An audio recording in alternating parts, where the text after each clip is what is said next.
Welcome to the Point.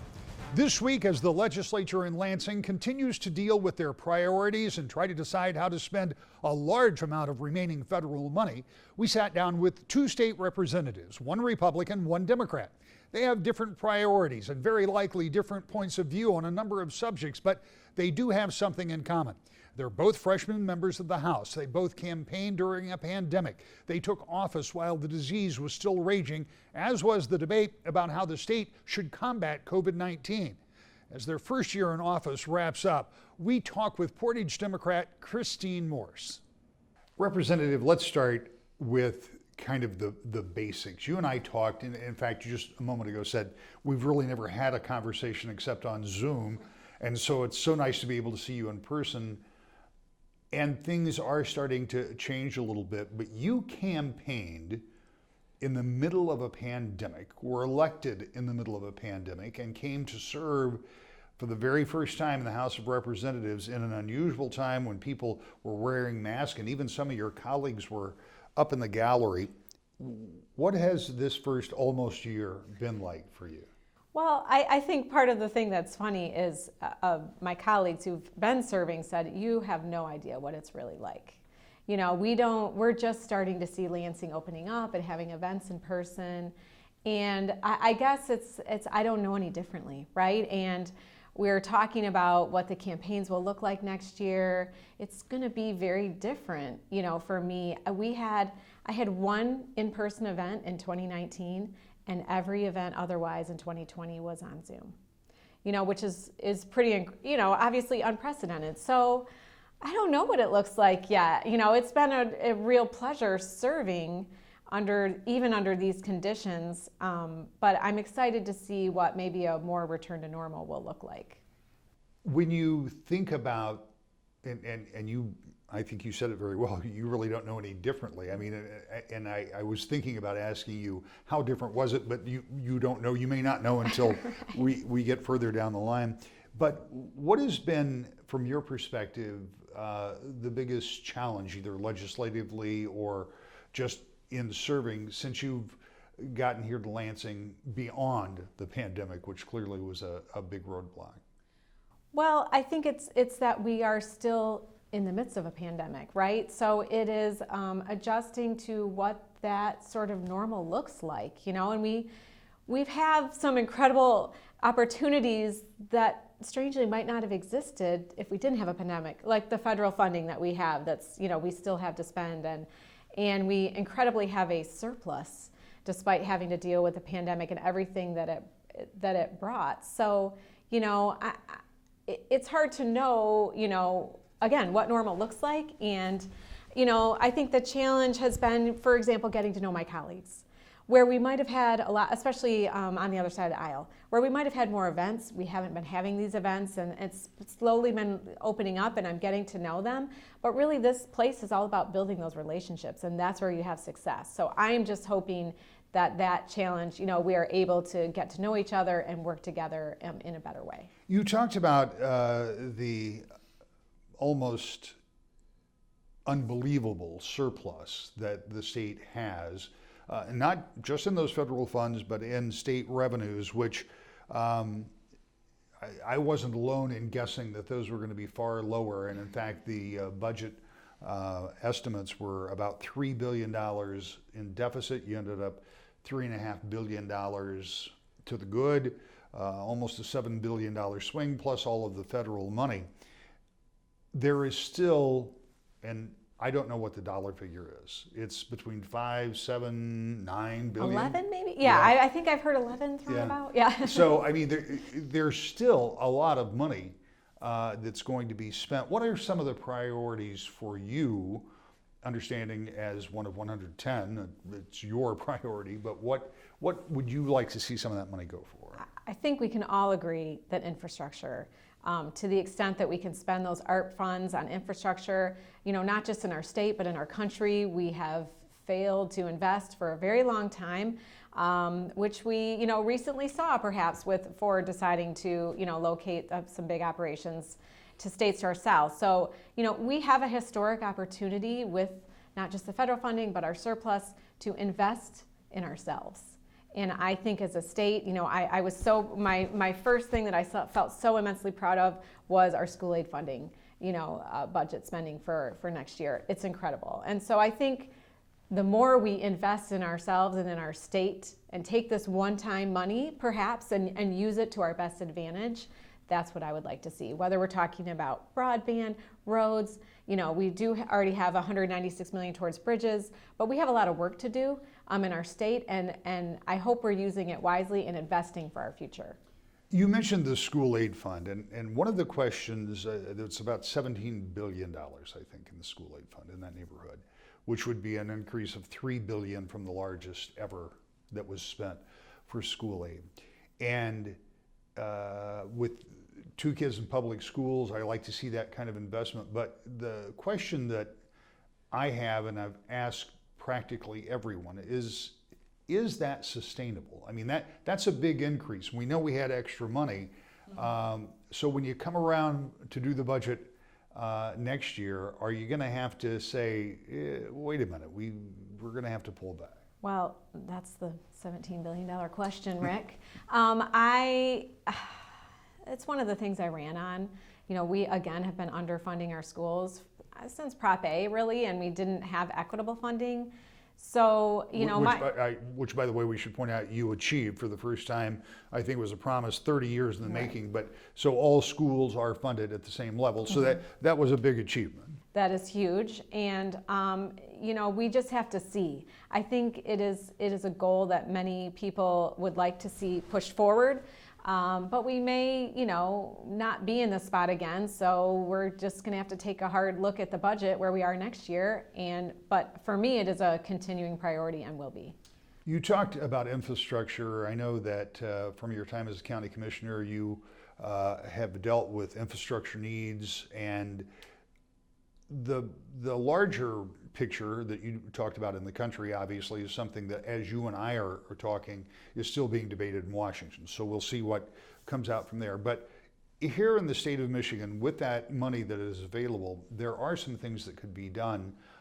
Some of them have to do with water resources. Some of them have to do with roads. As you say, there's already some money being put in bridges. But you mentioned before we went on the air something I've talked with every member, I think, since the beginning of this pandemic, and that is about broadband. And the idea that perhaps we just didn't know or weren't acknowledging that there is a big discrepancy in where you can get broadband service and or affordable broadband service. And when all of our kids were home trying to go to school using internet, that became very apparent, didn't it? Absolutely. I mean, I had 2 at home. One is now graduated. I still have a 6th grader. So I'm hoping we don't get back to the place where, the majority of our kids are trying to learn virtually. But the fact is we should have that infrastructure in place, not just for our students, for our businesses, for our farmers, for everybody that, it is the 21st century and we should be bringing everybody on board with that. So the Democratic caucus did introduce a series of bills related to broadband. Mine would ensure that we have accurate broadband mapping. So the FCC is working on that currently, but they're not there yet, and we're not 100% convinced that they will get all the way to accurate mapping. It requires the government to work with those private companies that have been investing in that service, but I'm hoping we can get to a place where we know where people have adequate broadband and ensuring that it is affordable for everyone. You just identified perhaps an area where you could use some of that existing money that is still here from the federal government. But one of the things that I wonder about again, and that's sustainability, because that money is likely not going to come back. So when you invest it on behalf of the people of the state of Michigan, it has to be something that is kind of a one and done. Mapping, for example, would be one of those things. Are there other areas that you would like to see that money used in that, again, understanding that you're probably not going to be able to backfill that? So in other words, without putting the state on the hook on a longer term basis, just those things that you can do kind of one time. Well, it is like establishing funds, right? Taking 20, $30 million, whatever it is. I have proposed an infrastructure bill that where municipalities have infrastructure needs related to climate change, flooding that I've had in my district. We're setting aside money so that, we can start tackling those problems. The money, do we know if we'd be able to keep putting it in there? But the fact is we're investing it now, so it should pay dividends off if we're using it wisely. We're making our water system safe. We are, investing in our sewer and our stormwater, which is, again, an issue. We've seen it in Detroit. We have to put the money where it's needed now, but also where it can pay dividends in the future. When you look back at your decision to move from the county commission to run for the state house, and I'm sure there were a lot of interesting conversations about making that kind of a step, particularly under the conditions that we found ourselves in, when you the vision you had then versus the reality now, what is the difference, or is there a difference in what you thought this was going to be and what this has become? I would honestly say the thing I say the most that I'm surprised about is how quickly we move bills through, and perhaps the lack of debate in public about the pros and cons. I sit on health policy and energy. We do have committee hearings. I pictured more of a back and forth between the reps and the whoever was testifying. And I guess it's maybe there's not enough time, or I'm not really sure, but that is the thing. I am an attorney by trade, went to law school back in the 90s. So I just have been surprised at the lack of maybe deliberation, I guess, I sometimes feel like we just keep enacting bills without looking back at what we've done and maybe what we could remove that would make us more efficient.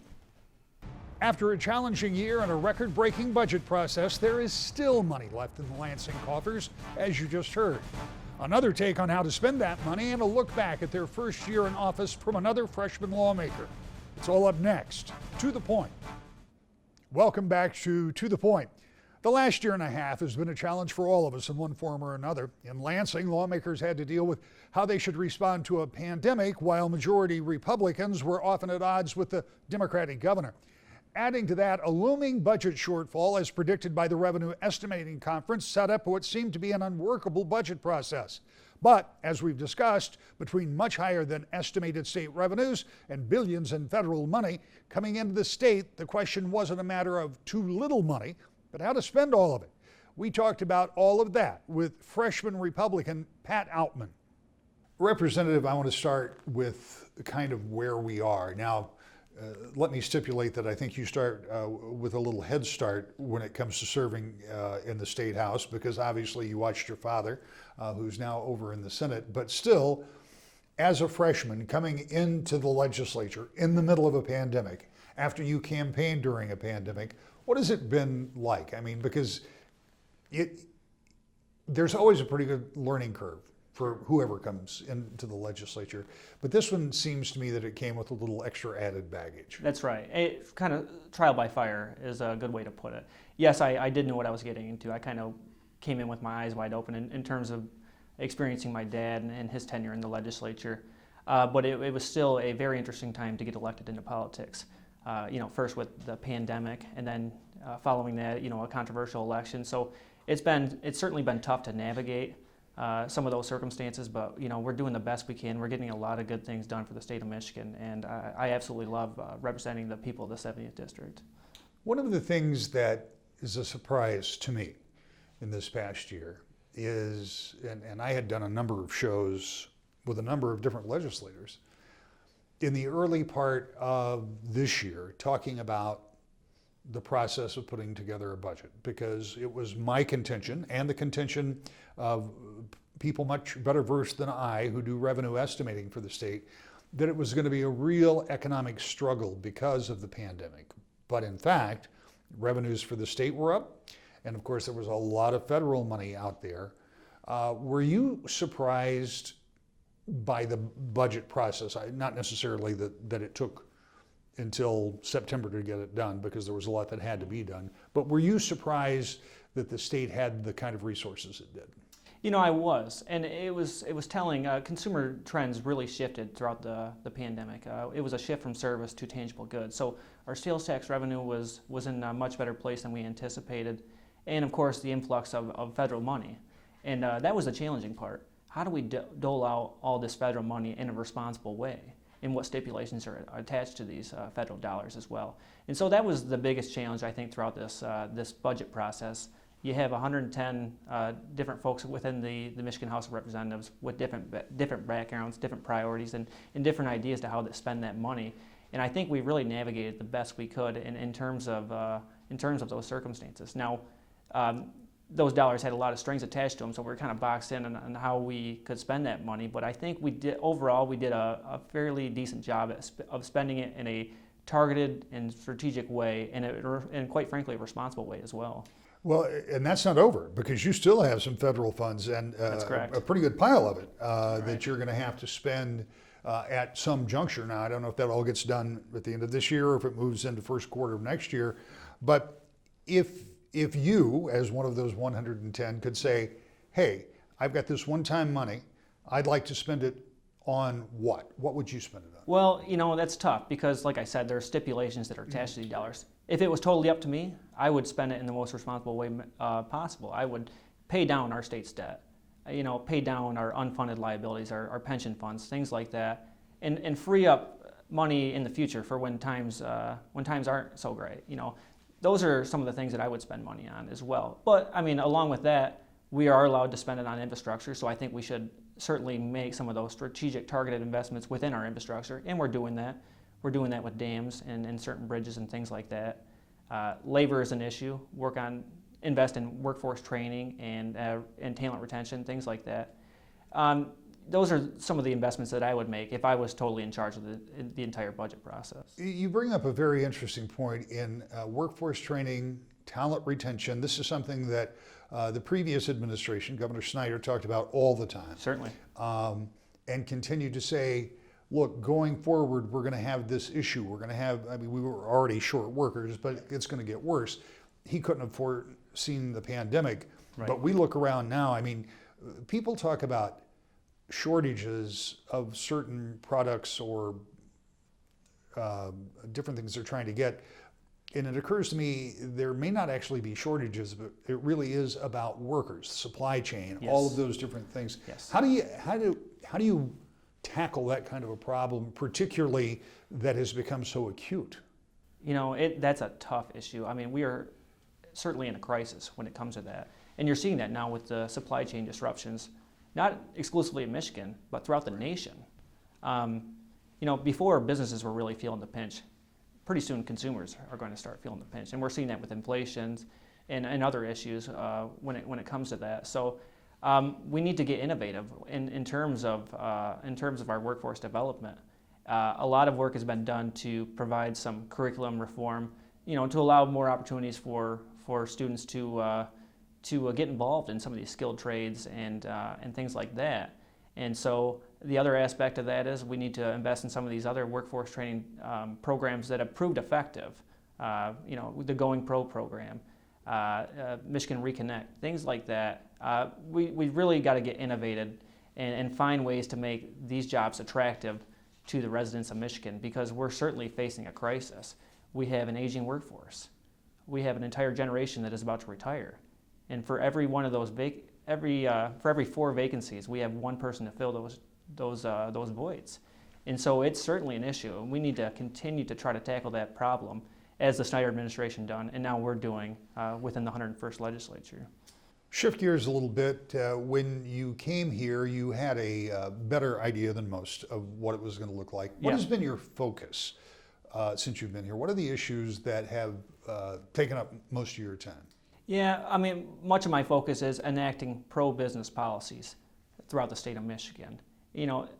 Providing a stable regulatory system, cutting red tape when it makes sense, scaling back our tax structure in a way that makes Michigan an attractive place for businesses to set up shop and for folks to move into.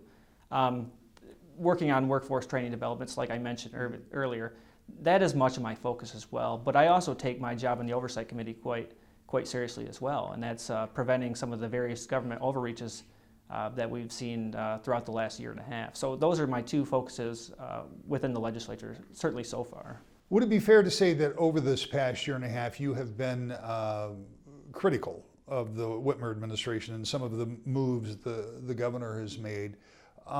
What would you have preferred? What would you have expected or asked if you had that opportunity to sit down and say, Governor, this is what I would want you to do? Yeah, that's a very interesting question. I think when you deem businesses essential or non-essential, I don't think that's your job as a government official. I think when some of those unnecessary lockdowns that occurred during the pandemic were a bit too, it was a bit of an overreach, to put it mildly. And so I would have scaled back some of those government interventions, and certainly in that matter. But I get it. It's a challenging time, and we're trying to navigate it the best we can. But I think people can use common sense. People are willing to protect themselves and their loved ones as well, and we just got to give them the ability to do so. And so that would have been my advice moving forward. Well, and going forward, as we sit here and speak now, you have just finished testifying at the Oversight Committee about the future prognosis for rules and regulations that can be made, and we all hope that we don't see another pandemic, but we know that there will be emergency situations. Certainly. And you were testifying specifically pertaining to Second Amendment or gun owners' rights. What was the testimony that you were giving? So the legislation that I'm working on with a fellow colleague of mine, Representative Andrew Fink, would prevent the executive or the Department of Health and Human Services and the local health departments from closing down of gun stores and ammo stores during a lockdown. Now, we were one of 7 states that did that, and the governor doubled down and that said that she would do it again. And so I wanted to put in statute that no, moving forward, should, God forbid, we ever have another pandemic, you are not able to do that, because I think it's very important for the residents of Michigan to be able to protect themselves, to be able to continue hunting and fishing, and to receive firearm training when it's necessary to do so. And so I thought it was important to try to prevent that in the future. I think it was very hypocritical that the governor allowed folks to shop at big box stores such as Meijer and Walmart and other big stores, but didn't allow folks to shop at small businesses throughout much of the lockdown. So that was really the intention of this legislation, and we had a very lively debate during the Oversight Committee, and I look forward to continuing that conversation in the future. This is, and I think this will probably be our last question. I kind of hate to end on this, but I'm curious because in this past week, other legislation that would deal with scholarships for students that would make money movable for them has passed, that the governor has said she is not going to sign. Sure. This legislation is likely not to get her favor as well, I assume. And you're probably right on that, Rick. But I'm not entirely sure. I mean, Governor Pritzker of Illinois, he took the approach that these businesses were essential, and he's not the most moderate governor in the United States. So if I had to wager a guess, I would say that she would veto this legislation. But I think it at least starts the conversation of whether that's necessary or not. We'll be back with a closing thought next. To the point. With just 14 days left on the House and Senate calendar, it's unclear how much more budgeting will get done this year. Also not clear is what the budget process for 2022-23 will look like, with federal money drying up and an as yet unclear revenue picture going forward. We'll be here every weekend to follow that with you. To the point.